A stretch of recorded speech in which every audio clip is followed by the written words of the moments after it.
Em nosso último encontro, debatemos questões filosóficas sobre o aborto induzido. Esta é uma discussão já bem consolidada. As principais posições estão reconhecidas e a literatura principal demarcada.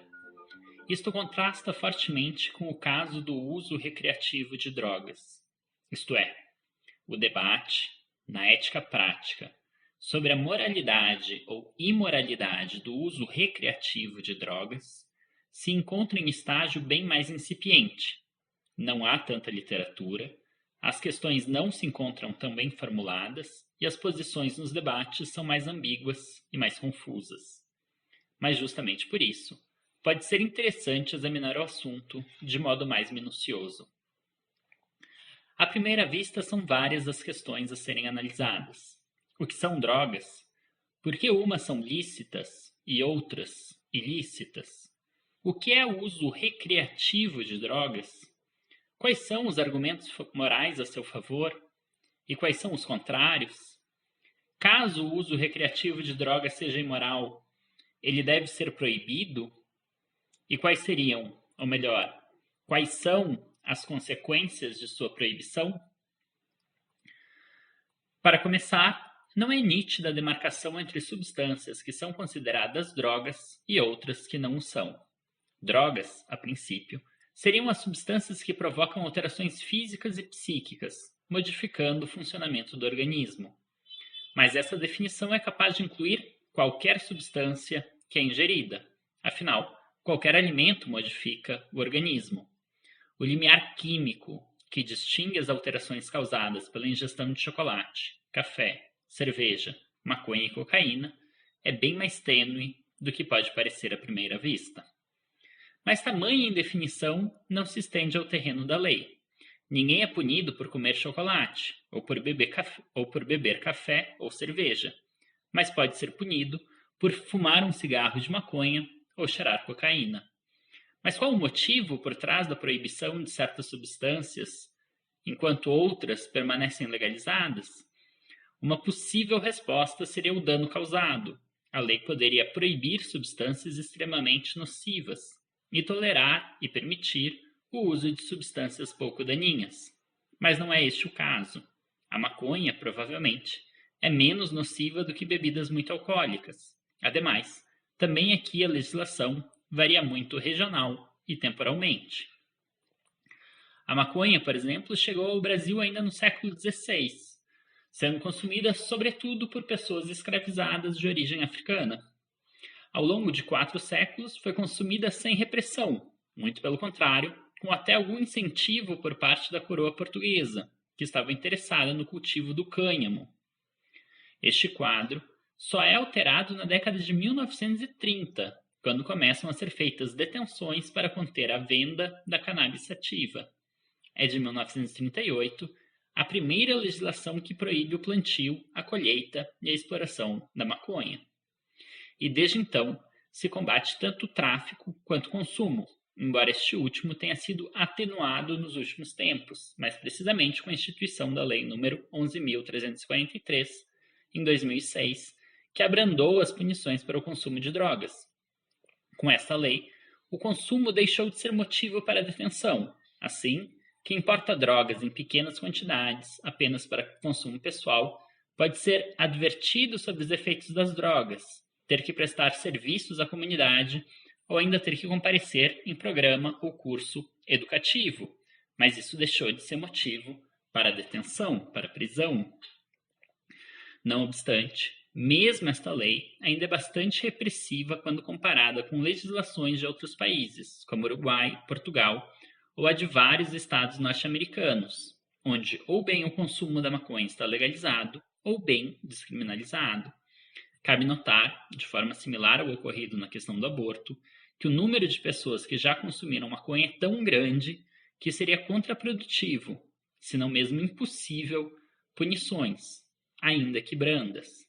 Estima-se que cerca de 7% da população das maiores cidades brasileiras já tenha fumado cigarros de maconha.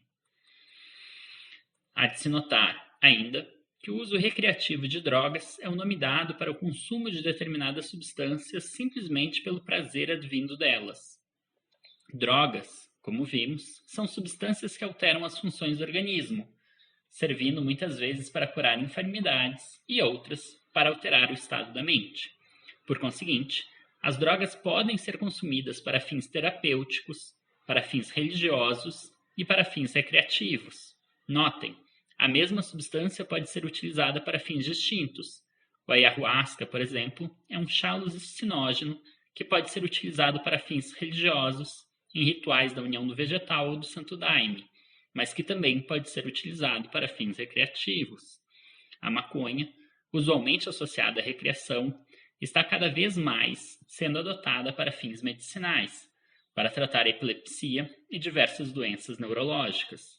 Aqui, no entanto, eu gostaria de focar apenas nos argumentos favoráveis ou contrários ao seu uso recreativo.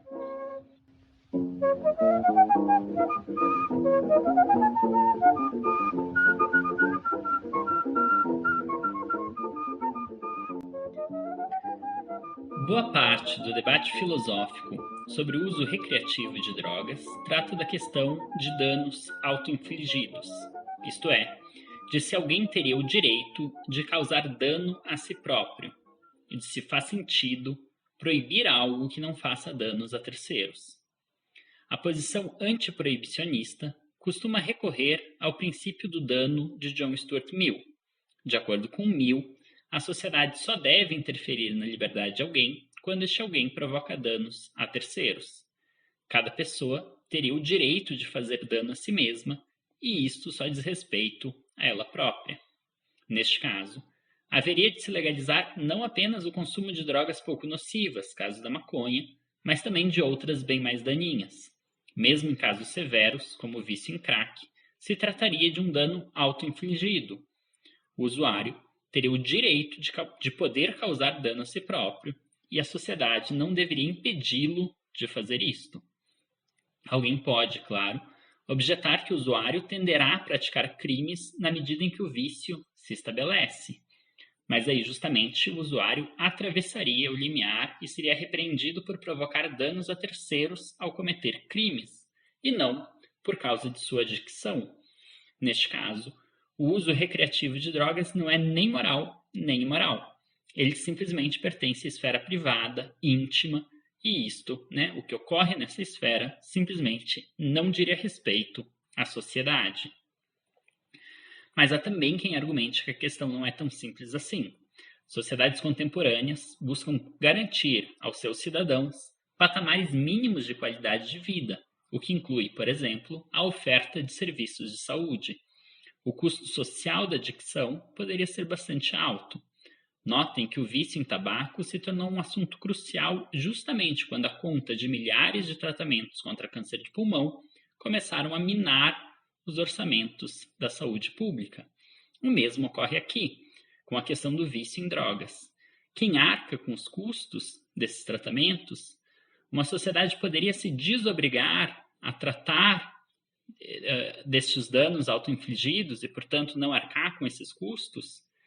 E seria bom que ela fizesse isso? Seria bom viver em uma tal sociedade, uma sociedade que não cuida, que não garante esses patamares mínimos de bem-estar e de qualidade de vida? Tais questionamentos podem levar tanto à recusa do princípio do dano de Mill, à defesa de que a sociedade pode, sim, impedir um indivíduo de causar dano a ele próprio, quanto a uma moderação em sua aceitação, discutindo caso a caso quando se aplica o princípio do dano e quando não. Neste caso, pode-se buscar alguma forma de equilíbrio entre demandas de liberdade individual e demandas de bem-estar social, evitando proibições desnecessárias que não afetem o bem-estar geral, mas mantendo restrições em outros casos. Tal postura tenderia a ser tolerante com drogas menos nocivas, sem com isso deixar de proibir e reprimir o consumo de substâncias muito daninhas. Ao analisar a questão do aborto, na aula anterior, comentei que havia uma tendência entre os defensores da posição pró-vida de serem também defensores da criminalização do aborto voluntário, e uma tendência entre os defensores da posição pró-escolha a defenderem também a descriminalização e a legalização do aborto voluntário. No entanto, não são posições idênticas. Alguém pode, muito bem, adotar uma posição pró-vida, dizer que a prática do aborto é imoral, justificar esta afirmação a partir de argumentos religiosos e ainda assim ser contrário à criminalização da prática, por pensar que isto é de foro privado e não assunto de legislação pública. Pois bem, no caso das drogas também há uma confluência entre posições que afirmam que o uso é imoral e aquelas que afirmam que o consumo deve ser proibido e criminalizado. Mas a lacuna entre as duas posições é ainda maior do que no caso do aborto. Isto é, há muita gente que considera imoral o consumo, mas ao mesmo tempo discorda da proibição ou criminalização. Isto ocorre especialmente por conta de efeitos nocivos da proibição, danos colaterais ou consequências imprevistas. Os Estados Unidos tiveram por 13 anos uma lei que proibia a fabricação, o transporte e a venda de bebidas alcoólicas. A lei, conhecida como Lei Seca, foi instituída em 1920 e revogada em 1933. Ela tinha por objetivo acabar com o consumo do álcool e, por consequência, reduzir os problemas sociais decorrentes do uso abusivo de bebidas. No entanto, a lei teve consequências desastrosas: o surgimento de um imenso mercado negro muito mais violento e corrupto. Trata-se precisamente do período áureo da máfia americana, que fez a fortuna de Al Capone. Há diversos estudos que indicam, que também no caso da famigerada guerra às drogas, um conjunto de políticas repressivas iniciadas pelo governo Nixon nos Estados Unidos da América e que foi disseminada mundo afora, Brasil incluso, está tendo efeitos semelhantes. Esta guerra às drogas não apenas está se mostrando mal sucedida em seu objetivo de reduzir o consumo de drogas, como também é responsável pela prosperidade do tráfico, pois deixa um mercado com alta demanda, desregulamentado e operando na clandestinidade. Ao mesmo tempo, isso tem custos sociais altíssimos. A população encarcerada cresceu muito por conta dessas políticas repressivas, o que por sua vez cria novos efeitos não pretendidos, pois as cadeias servem como verdadeiras faculdades do tráfico, criando redes de contato e organizações mais bem estruturadas. Não menos importante, a política da guerra às drogas muitas vezes funciona de forma racista, reforçando estereótipos e estigmas, aumentando a violência em bairros periféricos e encarcerando e matando, sobretudo, jovens negros. Não à toa, as imagens recorrentes do combate ao tráfico mostram jovens descamisados fugindo em favelas, e quase nunca endinheirados de paletó sendo presos em condomínios de luxo. Ao mesmo tempo, outras políticas sociais para a redução de danos e contenção de uso têm se mostrado efetivas e bem-sucedidas. Um caso exemplar é a redução do consumo de tabaco, sem proibição e sem criminalização, mas com publicidade negativa e restrição de uso em espaços públicos, se conseguiu reduzir muito o número de fumantes de tabaco. Isto apenas ilustra que a estratégia de proibição e criminalização pode ser contraproducente se o objetivo for, sobretudo, de saúde, a redução do consumo e dos danos decorrentes deste consumo.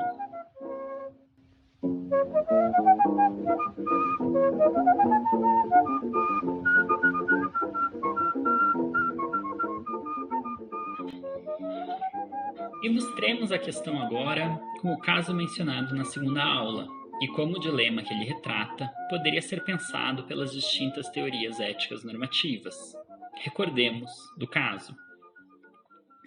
O segundo caso é de uma garota de 19 anos. Amanda recém-ingressou na faculdade e está cursando engenharia civil.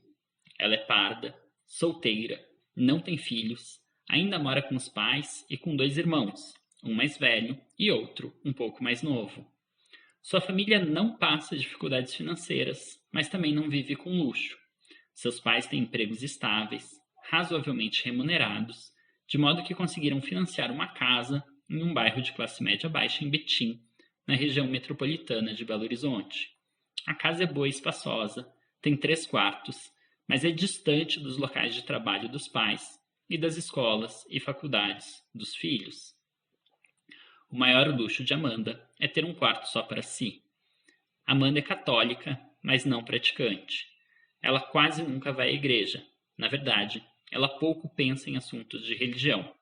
Ela é bastante introvertida e quase não sai. Poucas vezes vai a festas ou outros eventos sociais. Amanda detesta cerveja e qualquer outra bebida alcoólica. Seu dilema é bem banal, perto da encrenca em que Sandra está metida. Ainda no ensino médio, ela experimentou um cigarro de maconha e gostou muito. Sentiu um prazer intenso e surpreendente. Seu dilema é que ela não sabe se é correto seguir fumando ou não. Ela quer fumar outras vezes, mas sente-se culpada por cometer o que considera ser uma violação, algo ilegal. Pensa também que isto decepcionaria os seus pais, que fazem grandes sacrifícios para que ela possa se dedicar integralmente aos estudos. Amanda tem um dilema. Pois, por um lado, pensa que isto só diz respeito a ela própria, que se fizer algum mal, não será aos outros. E imagina que se fumar de forma moderada, episódica, o mal que pode fazer a si mesmo é de pequena monta. Mas por outro, ela percebe que estaria financiando o mercado das drogas, um mercado particularmente violento e explorador, além de desobedecer à lei de sua sociedade e decepcionar os seus pais. Em resumo, Amanda pondera entre seguir fumando ocasionalmente um baseado ou se deve abdicar deste prazer. Pois bem, imaginemos agora que Amanda se matriculou neste curso e leu as obras de Aristóteles, de Kant e de Mill.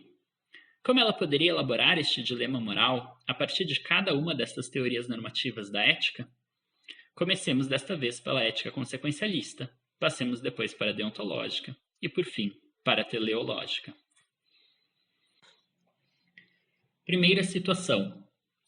Amanda leu o utilitarismo de Mill e se identificou com a doutrina milliana. Ela pensa que uma ação correta é aquela que gera maior felicidade, maior prazer para os concernidos. O que decide a correção ou não de uma ação, por conseguinte, são as suas consequências.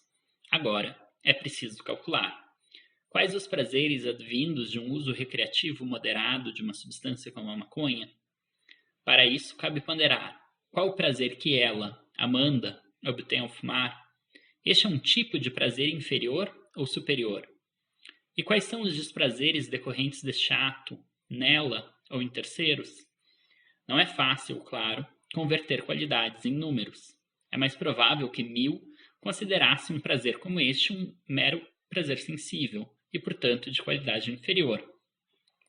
Mas seria o caso de perguntar se isso não seria um preconceito de Mill com os prazeres sensíveis. E para responder isto, seria preciso consultar juízes competentes, pessoas que já tivessem fumado e pudessem comparar esta com outras experiências. Mas isto não dificulta a ponderação. Se Amanda sentir mais prazer ao fumar do que a soma de desprazeres advindos deste ato, então seria moral o seu consumo, desde que ocorra de forma prudente e moderada, pois se não ocorresse de forma prudente e moderada, se implicasse alguma forma de vício ou adicção, então, provavelmente, o cálculo penderia para o outro lado. Mas se a soma dos desprazeres for maior do que o prazer, então sua ação tornará o mundo mais infeliz, ainda que pouco, e por isso seu consumo seria imoral. É claro que a conta não deve tratar apenas de Amanda, nem tampouco apenas de Amanda e de seus pais, os quais, supomos, ou melhor, ela mesma supõe em nossa situação hipotética, que ficariam entristecidos com isso. É preciso, claro, perceber que é um longo percurso para a maconha chegar até ela. Amanda compraria o que consumiria? Se sim, onde? Qual o impacto do comércio ou tráfico da maconha na comunidade na qual ele ocorre? Isto melhora a vida dessa comunidade, criando riqueza e fazendo a economia girar? Ou, pelo contrário, piora a vida de lá, aumentando a incidência de crimes e outras violências? É preciso ponderar também sobre isto, mas ela pode, em vez de comprar, plantar alguns pés e consumir apenas o que ela mesma produz. Neste caso, a conta recém-mencionada não precisa ser feita, mas ela deve passar a ponderar também acerca de outros riscos, uma eventual prisão por tráfico, ainda se ela não traficar, ou processos que poderiam ser movidos contra ela.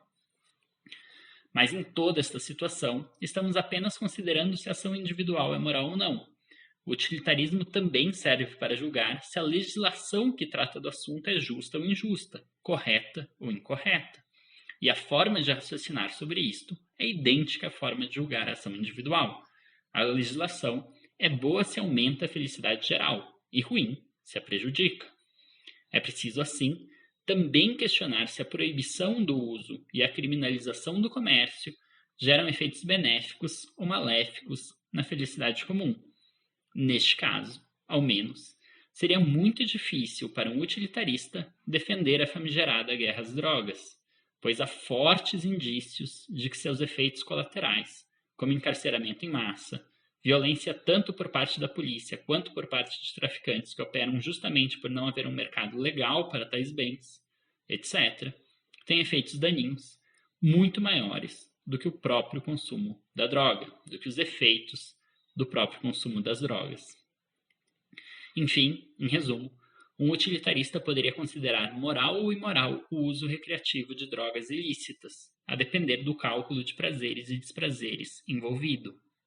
Mas ele dificilmente concordaria com a atual política de guerra às drogas, por ver fortes indícios de que esta funciona mal, acarretando danos imensos, e pensaria em alternativas, seja no caso de manter a proibição, ou seja no caso de legalizar o uso, ao menos de determinadas substâncias agora ilegais, fazendo ou não campanhas de conscientização e de redução de danos.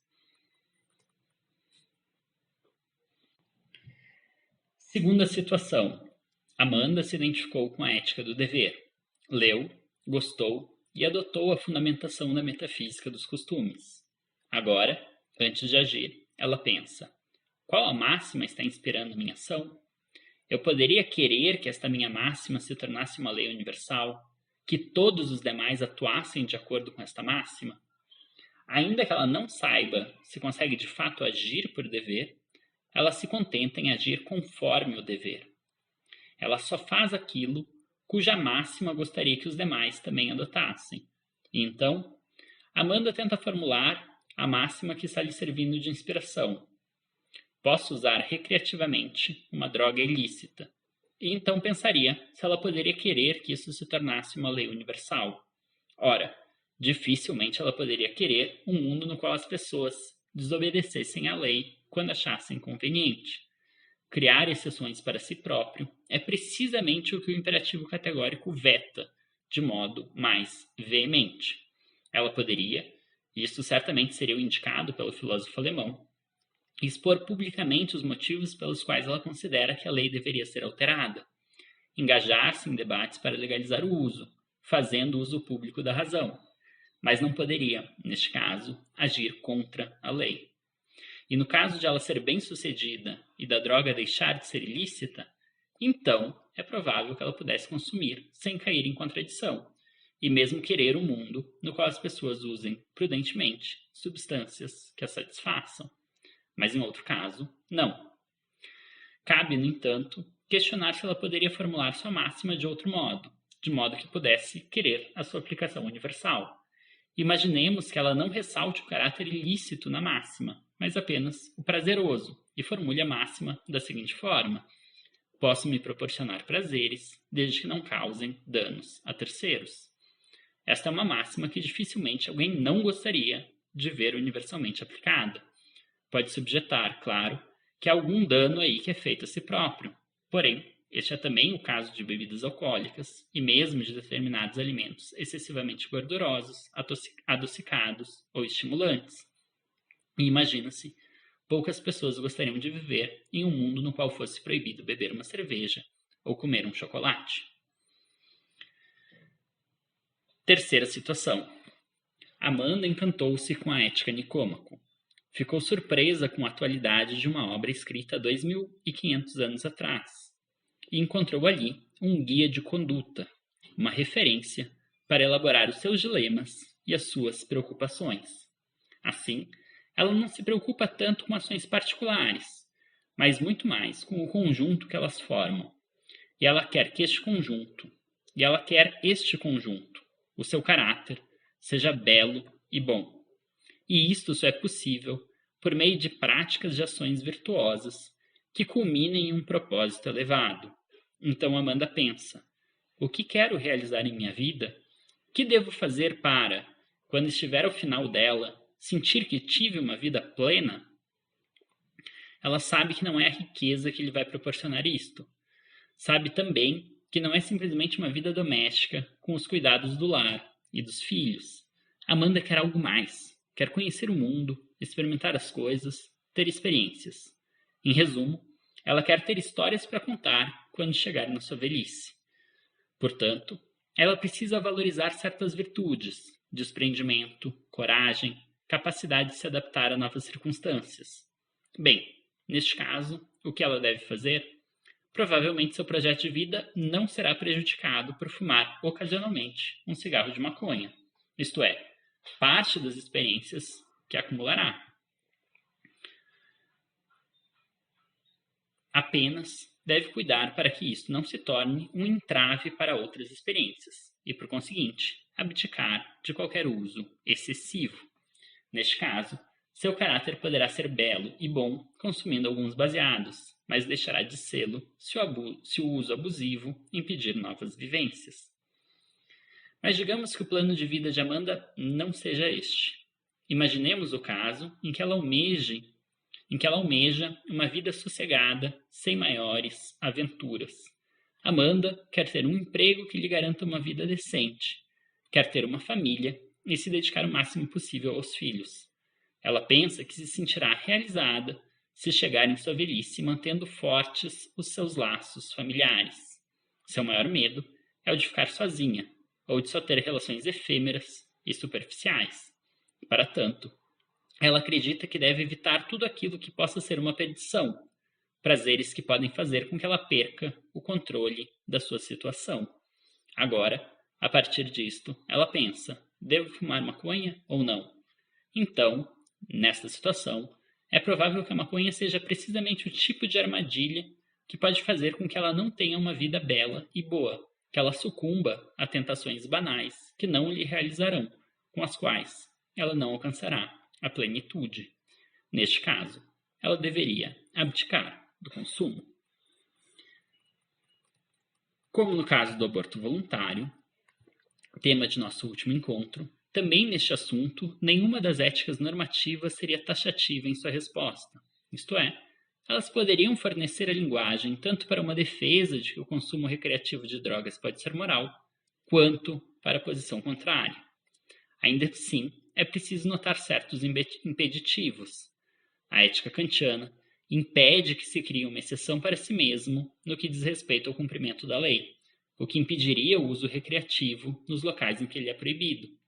Já a ética utilitarista, por sua vez, vetaria a defesa de boa parte das estratégias atuais para conter o consumo das drogas, dado o vasto conjunto de indícios de que a assim chamada guerra às drogas tem consequências daninhas que produzem muito mais males do que benefícios. Eu sou Amaro Fleck, professor de Filosofia da Universidade Federal de Minas Gerais, e esta foi a 14ª, a penúltima aula, da disciplina Introdução à Filosofia, com ênfase em ética, ministrada para o ciclo introdutório às Ciências Humanas. Esta foi a segunda de uma série de 3 aulas dedicadas ao exame da ética prática. Em nosso próximo encontro, nos debruçaremos sobre a questão da sonegação de impostos.